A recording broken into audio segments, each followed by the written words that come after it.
Muli pong iginiit ni Pangulong Aquino ang patuloy na pagpapatupad ng tuwid na daan kahit pa matapos na ang kanyang termino sa susunod na taon.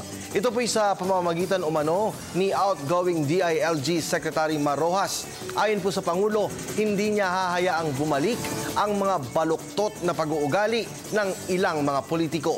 Yan ang balitang tinutukan ni Rocky Ignacio. Muling iginit ni Pangulong Aquino ang kanyang kahandaang magpatuloy ang sinimulang mabuting pamamahala o tuwid na daan. Sa kanyang pagsasalita sa Gathering of Friends sa Davao City, sinabi ng Pangulo na buo ang partido sa pananaw na ito, kaya mahalaga ang ibayo pang tulong para makumbinsi ang iba pang mabigyan daan ito sa ilalim na ini-endorsong si outgoing DILG Secretary Mar Rojas. Babalik ako sa problema ko. Bakit ko nga kayo kukumbinsi? Hindi naman kayo pupunta dito kung hindi kayo kumbinsido na. Okay. Pero ang importante ho siguro, no? Hanapin natin yung hindi pa kumbinsido. At ito itutulong ko sa inyo. May nagtanong sa akin, bakit si Mar Rojas ang dapat natin tulungan? Tingnan natin yung pagkataon ni Mar.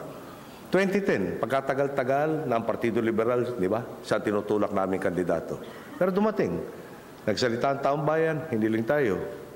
Ako ba, pinilit ko si Mar? Ako ba, di ba, kung anong ginawa namin para magbigay siya? Hindi ho, kusang loob. Siya ho, nagpasimuno na ito ang tawag ng sambayanan. Ang bisong kong personal, pwedeng isang tabi para sa bayan. At talaga nagbigay nga ho sa atin si Mar. Giit ng Pangulo, hindi naman niya hahayaang umiral ang baliktad na ugali na politiko na mano'y puro salita pero kulang sa gawa sa pag-endorso kay Rojas. Yun yung baliktad ng politiko na pag umarap sa taong bayan, puro umpisa ng salita ako. Yeah? Ako ang magdadala ng tuloy sa iyo. Ako ang magbibigay ng eskwelahan sa iyo. Ako ang gagawa ng trabaho. Ako. Dapat kabahan tayo pag puro ako. Ako siguro pag nagsalita yung ako, sasabihin ko, kaya mo naman pala lahat eh. Di ba? Huwag mo na kunin yung boto namin. No? Gawin mo na lang. Yeah? Pero alam naman ho natin, yung masyado nagsasalita na ako, nakasentro sa sarili. Yung trabaho ito, nakatutok sa iba eh. Wala akong mangyayari kung hindi nakatutok sa iba. Nauna nang sinabi ni Pangulo Aquino na gagawin niya ang nararapat para maisali ng mas mabuti at matatag na Pilipinas sa susunod na liderato. Dito tayo, huwag na tayo magkumbinsihan. Palagay kumbinsido na tayo. No? Hanapin natin yung hindi pa kumbinsido. No? At itanong, ano ba masama ipagpatuloy natin na yung 20 milyong pamilya, ay 20 milyong Pilipino na tinutulungan ng 4Ps?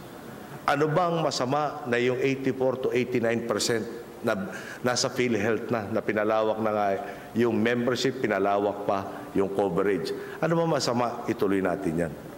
Ano bang masama na lalo pa natin bigyan ng pagkakataon yung gustong pumunta sa technical vocational sa TESDA? Or bigyan ng iba pang mga scholarships, palawakin natin yung nasa college? No?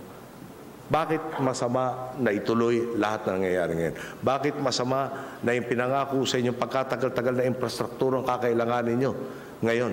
Di ba? Marami na po infrastrukturang ipinangako 20 years ago, 30 years ago. Kanina kong pinuntahan ko, 50 years na ho namin hinihintayan. Para sa Telebisyon ng Bayan, Rocky Ignacio, Davao City.